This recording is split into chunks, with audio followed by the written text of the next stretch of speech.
दिन भर पढ़ते हैं बट ये समझ में नहीं आता कि किसको कितना टाइम दे। अगर सबसे पहला काम, अपना एग्जाम डिसाइड करो, तुम्हारा एग्जाम टारगेट में कौन है।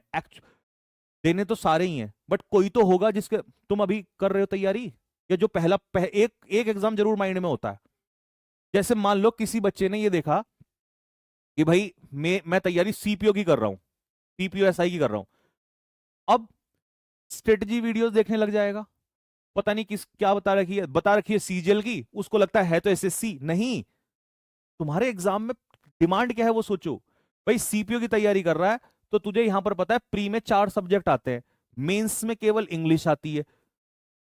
तो अगर मान लो तुम दिन भर में 10 घंटे पढ़ रहे हो और तुम्हें पता है कि भाई 400 में से 250 नंबर की इंग्लिश आती है और मेंस में जंग, कुछ बच्चों को ये बहुत बड़ी गलत फहमी होती है, बिगनर्स को नहीं, मैं ये बिगनर्स के लिए बता रहा हूं क्योंकि उन बेचारों को बताई नहीं जाती ना सच्चाई।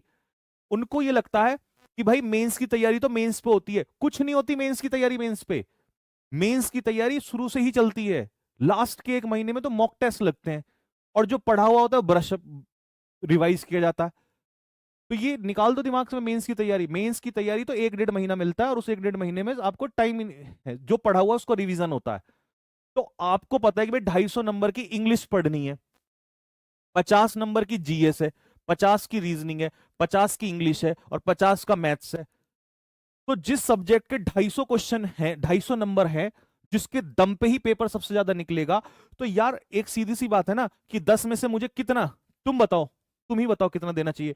कम से कम अगर आप दे रहे हो तो आपको 10 में से, मैं एक रेशो बता रहा हूं भाई, आप 15 भी पढ़ सकते हो, मैं कह रहा हूं 10 में से कम आपको 4 घंटे देने चाहिए इसके लिए, कम से कम 4 घंटे।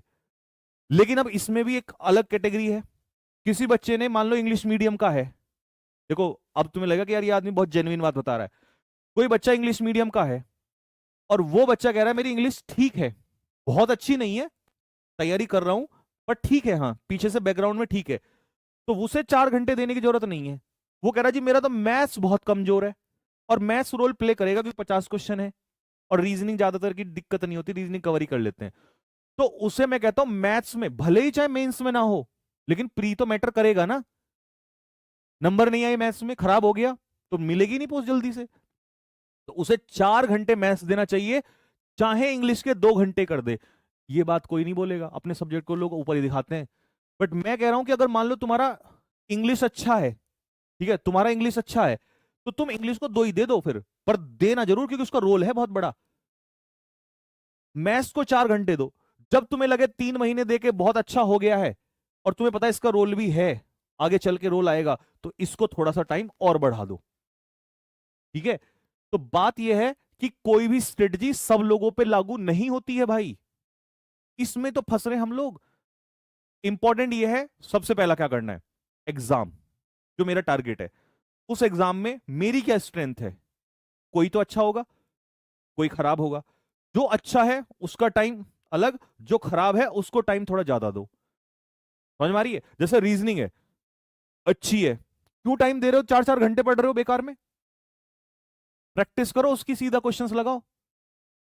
अगर तुम्हें लग रहा है कि मेरा मैथ्स या इंग्लिश कमजोर है तो भाई जाओ ना उसमें दो ना टाइम, 2 घंटे उसका बेसिक्स पे दो और 1 घंटा उसके रिवीजन। लास्ट क्वेश्चन आज का, ये तो सबको समझ में आ गया कि भाई टाइम कैसे देना है। तो टाइम कैसे देना है, अपने एग्जाम को पहले डिसाइड करो, फिर उसमें पूछो कि भाई कौन सी चीज कितने की आती है और मुझे मेरा कमजोर क्या है।